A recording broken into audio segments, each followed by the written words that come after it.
স্নেহের শিক্ষার্থীবৃন্দ, সবাইকে আমার আন্তরিক প্রীতি ও শুভেচ্ছা জানাচ্ছি। শুরু করছি শিমুলিয়া মাধ্যমিক বিদ্যালয় কর্তৃক পরিচালিত অনলাইন ক্লাস। আজকে আমি আলোচনা করব সপ্তম শ্রেণী বিজ্ঞান বিষয় নবম অধ্যায়। নবম অধ্যায়ের আলোচ্য অংশ হচ্ছে তাপ ও তাপমাত্রা। আজকে যে অংশ আলোচনা করব সেটা হচ্ছে তাপ ও তাপমাত্রার মধ্যে পার্থক্য করতে পারবে।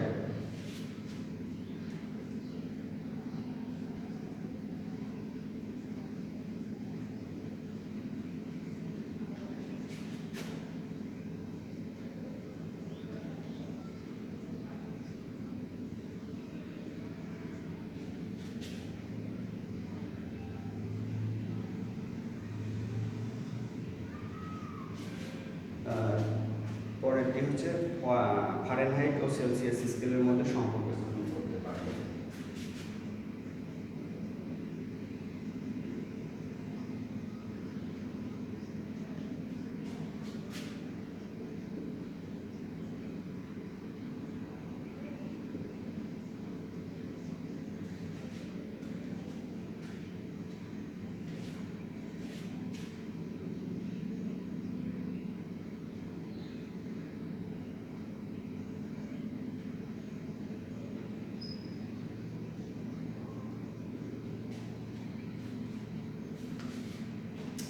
তো আমরা প্রথমেই তাপ নিয়ে আলোচনা করব।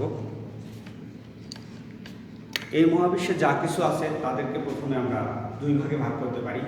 তার একটি ভাগ হচ্ছে পদার্থ এবং অপরটি হচ্ছে শক্তি। পদার্থ হচ্ছে কোনগুলো যেগুলোকে যার ওজন আছে, জায়গা দখল করে, বল প্রয়োগ করলে বাধা সৃষ্টি করে, এগুলো হচ্ছে পদার্থ। আর অন্যভাবে শক্তি হচ্ছে যার ওজন নেই, জায়গা দখল করতে পারে না, বল প্রয়োগে বাধা দিতে পারে না, কিন্তু আমরা ইন্দ্রিয় দিয়ে অনুভব করতে পারি। তাপমাত্রা এমন এক ধরনের শক্তি। পঞ্চ ইন্দ্রিয়ের মধ্যে তাপকে কেবলমাত্র আমরা ত্বক দ্বারাই অনুভব করতে পারি। তো আমরা এই ক্ষেত্রে একটা পরীক্ষা করতে পারি। আমরা দুইটা গ্লাস নিয়েছি। গ্লাস দুটি ধরে দেখতে হবে যে কেমন লাগে, গরম না ঠান্ডা। গ্লাস দুটো ধরে দেখলাম গরম না ঠান্ডা, কোন ধরনের অনুভূতি জন্মায়। এবারে একটি গ্লাসে গরম পানি এবং অন্যটাতে বরফের টুকরো দিলাম। এটাতে মনে করলাম গরম পানি দিলাম,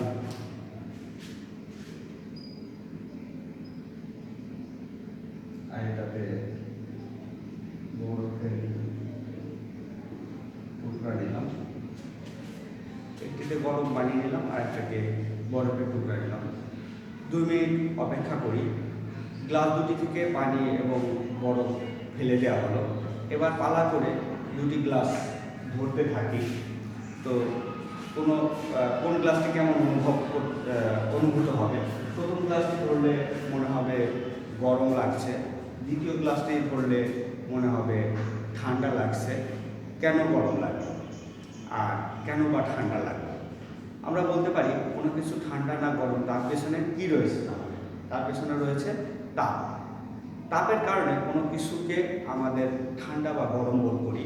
বস্তু যখন তাপ গ্রহণ করে তখন তা গরম হয়। যখন গরম পানি ঢেলেছিলাম, এই গ্লাসটি তাপ গ্রহণ করেছিল, তাই এটি যখন ধরতে গেছি তখন সেটা গরম অনুভূত হয়েছে। আবার যখন কোনো বস্তু তাপ বর্জন করে তখন সেটি ঠান্ডা মনে হয়। যখন এই গ্লাসটিতে বরফের টুকরো দিয়েছিলাম তখন বরফের টুকরো দেওয়ার পরে এটাকে যখন বরফের টুকরো ফেলে দেওয়ার পরে যখন স্পর্শ করেছিলাম তখন দেখা গেছে যে এটি হচ্ছে ঠান্ডা লাগছে। কেন ঠান্ডা লাগছে? কারণ হচ্ছে বরফের টুকরো এই গ্লাসটি থেকে তাপ গ্রহণ করেছে আর গ্লাস তাপ ত্যাগ করেছে বা তাপ বর্জন করেছে, যার কারণে গ্লাসটি ঠান্ডা মনে হয়েছে। এরপরে তাহলে আমরা বুঝতে পারলাম তাপ হচ্ছে এক ধরনের শক্তি, আর এই শক্তি ঠান্ডা বা গরমের অনুভূতি সৃষ্টি করে। এরপরে আমরা আলোচনা করব হচ্ছে তাপমাত্রা নিয়ে। তাহলে আমরা দেখছি যে হচ্ছে তাপের ফলে কোনো বস্তু গরম বা ঠান্ডা লাগছে। তো গরম পানি ভর্তি গ্লাসটি ধীরে ধীরে গরম হয়েছে, আবার গরম পানি ফেলে দেওয়ার পর ধীরে ধীরে সেটি ঠান্ডা হয়েছে।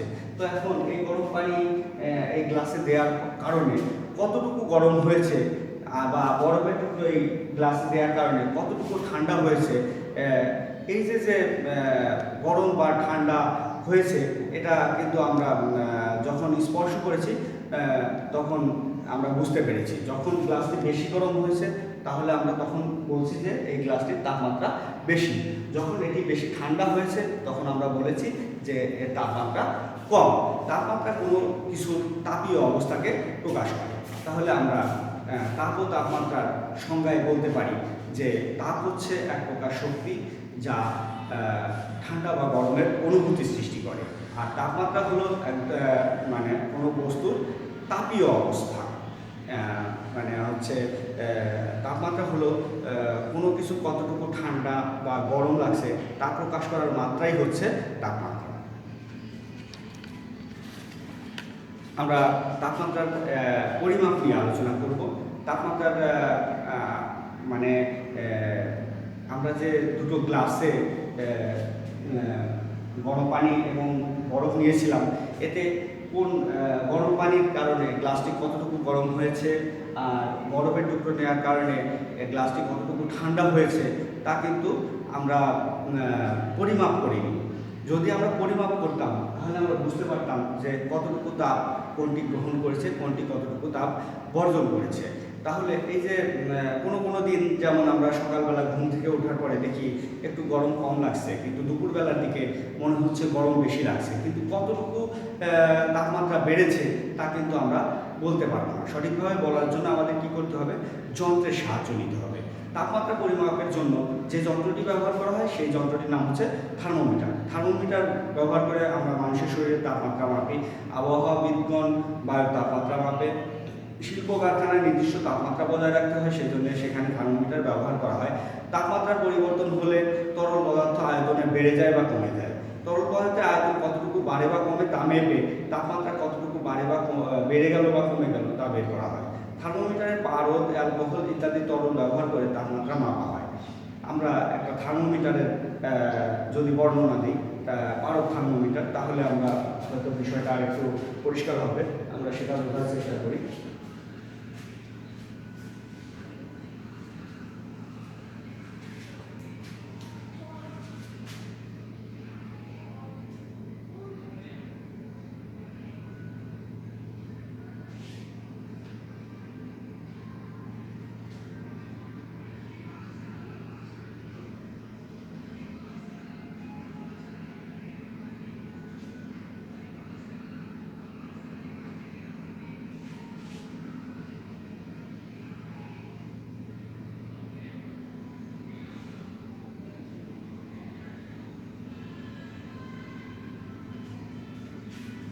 তো আমরা যে থার্মোমিটারে পারদ ব্যবহার করা হয় সেটাই মূলত হচ্ছে পারদ থার্মোমিটার।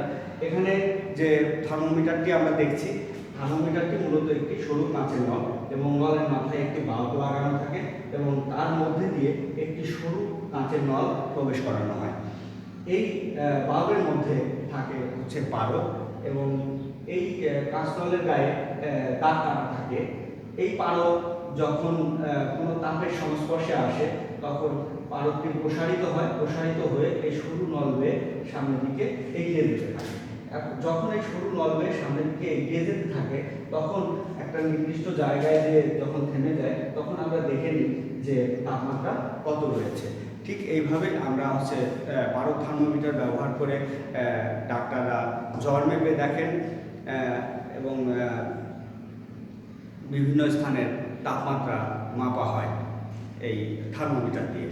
এরপরে আমরা আলোচনা করব তাপমাত্রা পরিমাপের স্কেল।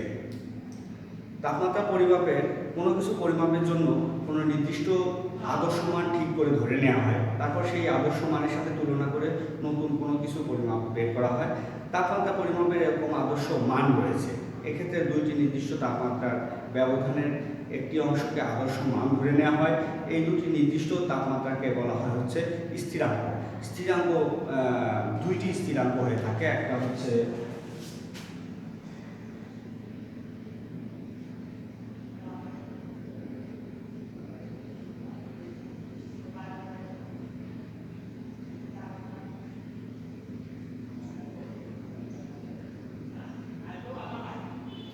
একটা হচ্ছে নিম্ন স্থিরাঙ্ক আর একটা হচ্ছে ঊর্ধ্ব স্থিরাঙ্ক। তাহলে আমরা প্রথমে নিম্ন স্থিরাঙ্কের বিষয়ে আলোচনা করি।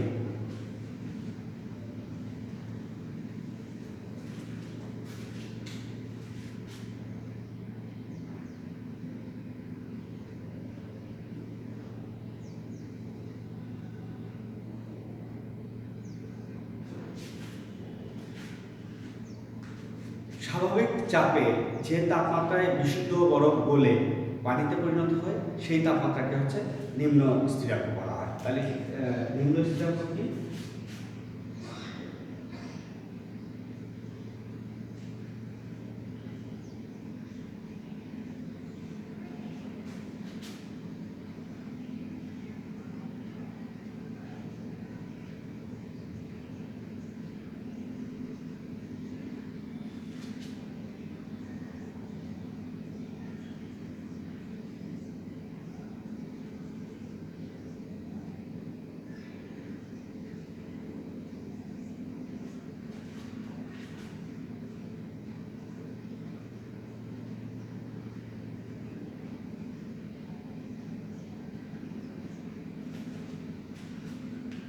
স্বাভাবিক চাপে যে তাপমাত্রায় বিশুদ্ধ বরফ গলে পানিতে পরিণত হয় সেই তাপমাত্রাকে নিম্ন স্থিরাঙ্ক বলে। এরপরে আমরা ঊর্ধ্ব স্থিরাঙ্ক নিয়ে আলোচনা করব। ঊর্ধ্ব স্থিরাঙ্ক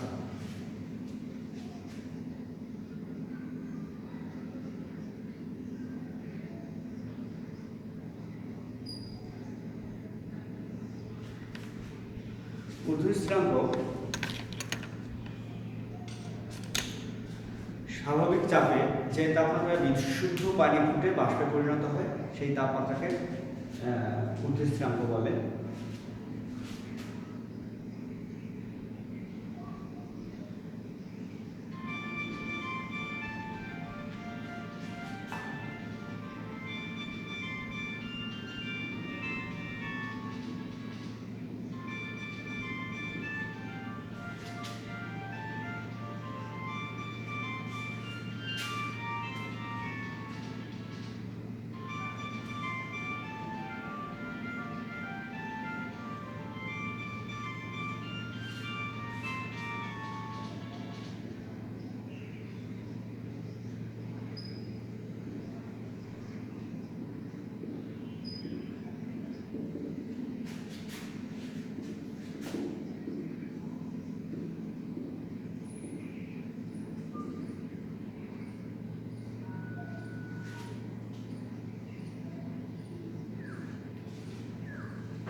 স্বাভাবিক চাপে যে তাপমাত্রায় বিশুদ্ধ পানি ফুটে বাষ্পে পরিণত হয় সেই তাপমাত্রাকে বলা হয় ঊর্ধ্ব স্থিরাঙ্ক।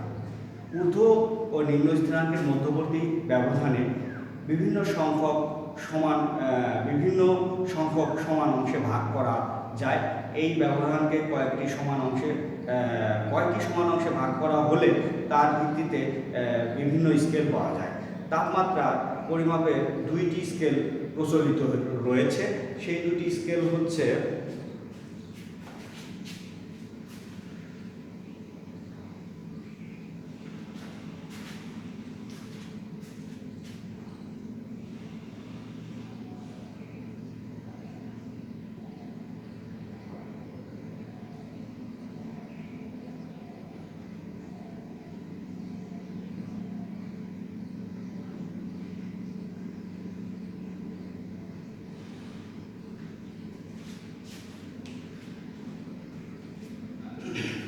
দুটি যে প্রচলিত স্কেল রয়েছে সেই স্কেলগুলোর মধ্যে রয়েছে সেলসিয়াস স্কেল আর হচ্ছে ফারেনহাইট স্কেল।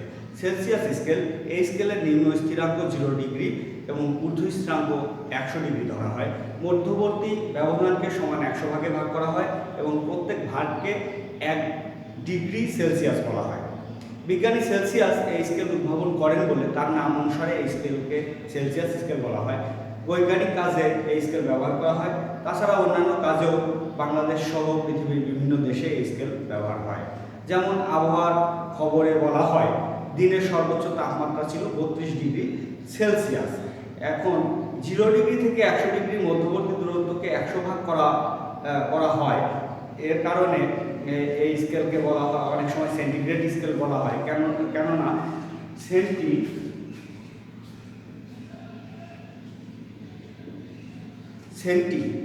সেন্টি অর্থ 100 আর গ্রেড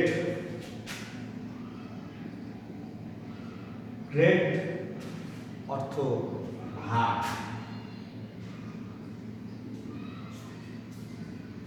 তাহলে সেন্টিগ্রেড অর্থ হচ্ছে 100 ভাগ।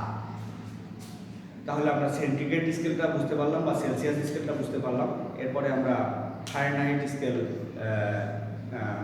টা বোঝার চেষ্টা করি। এই স্কেলের নিম্ন স্থিরাঙ্ক হচ্ছে 32 ডিগ্রি এবং ঊর্ধ্ব স্থিরাঙ্ক হচ্ছে 212 ডিগ্রি ধরা হয়। মধ্যবর্তী ব্যবধান থাকে হচ্ছে 180 ভাগ। এই মধ্যবর্তী ব্যবধানকে 180 ভাগে ভাগ করা হয়। প্রত্যেক ভাগকে 1 ডিগ্রি ফারেনহাইট বলা হয়। তাহলে আমরা সেন্টিগ্রেড স্কেল এবং ফারেনহাইট স্কেল বুঝতে পারলাম। এখন আমরা সেন্টিগ্রেড স্কেল এবং ফারেনহাইট স্কেলের মধ্যে কিভাবে সম্পর্ক করা যায় সেই বিষয়টা একটু আলোচনা করব। তো আমাদের পাঠ্য বইয়ের উদাহরণটাই আমরা গ্রহণ করতে পারি। এক্ষেত্রে আমাদের পাঠ্য বইয়ে বলা হয়েছে বাংলাদেশ ক্রিকেট দলের একজন খেলোয়াড় অস্ট্রেলিয়াতে খেলতে গিয়ে অসুস্থ হয়ে পড়লো। সেখানকার ডাক্তার তার গায়ে তাপমাত্রা মেপে বললো যে তাপমাত্রা 38 ডিগ্রি সেলসিয়াস। ফারেনহাইট স্কেলে ওই খেলোয়াড়ের তাপমাত্রা কত হবে? তো আমরা একটা সমীকরণের মাধ্যমে এই ফারেনহাইট এবং সেলসিয়াস স্কেলের সম্পর্কটা করতে পারি। সমীকরণটি কি? সমীকরণটি হচ্ছে C/5 = F - 32/9। এখন এক্ষেত্রে C হচ্ছে সেলসিয়াস স্কেলের তাপমাত্রা, F হচ্ছে ফারেনহাইট স্কেলের তাপমাত্রা। এখন আমাদের যে খেলোয়াড় অসুস্থ হয়ে পড়েছিল সেই খেলোয়াড়ের শরীরের তাপমাত্রা ছিল 38 ডিগ্রি সেলসিয়াস, 38 ডিগ্রি সেলসিয়াস। এটা ছিল সেলসিয়াস স্কেলে। এখন এটা আমরা যখন ফারেনহাইট স্কেলে রূপান্তরিত করতে যাব তখন আমাদের কি কাজ করতে হবে? যেখানে C আছে, C এর স্থলে আমরা 38 বসাবো। এখন আমরা যদি এটাকে আড়াআড়ি গুণ করি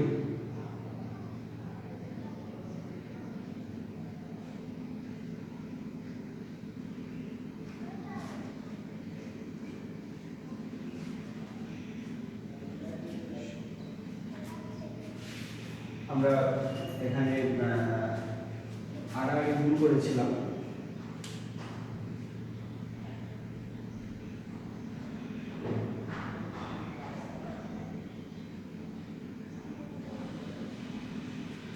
এবার আমরা পরের স্টেপটা করি।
তাহলে আমরা এখানে ক্যালকুলেশনে দেখলাম যে ফারেনহাইট স্কেলের তাপমাত্রা হয়েছে 100.4 ডিগ্রি ফারেনহাইট। তাহলে আমরা এই যে সমীকরণ ব্যবহার করে আমরা সেলসিয়াস স্কেল এবং ফারেনহাইট স্কেলের সম্পর্ক বুঝতে পারবো এবং সম্পর্ক স্থাপন করতে পারবো। আমরা আজকে আমরা তাপ ও তাপমাত্রা এবং তাপমাত্রার ঊর্ধ্বস্থিরাঙ্ক স্কেলের একটি তাপমাত্রার স্কেলের ঊর্ধ্বস্থিরাঙ্ক, নিম্ন স্থিরাঙ্ক এবং থার্মোমিটার এবং সেলসিয়াস স্কেল ও ফারেনহাইট স্কেল সম্পর্কে আলোচনা করলাম। তো আগামী দিন আমরা এর পরবর্তী অংশ আলোচনা করব। সে পর্যন্ত সবাই ভালো থাকো, সুস্থ থাকো, এই কামনায় ধন্যবাদ সবাই।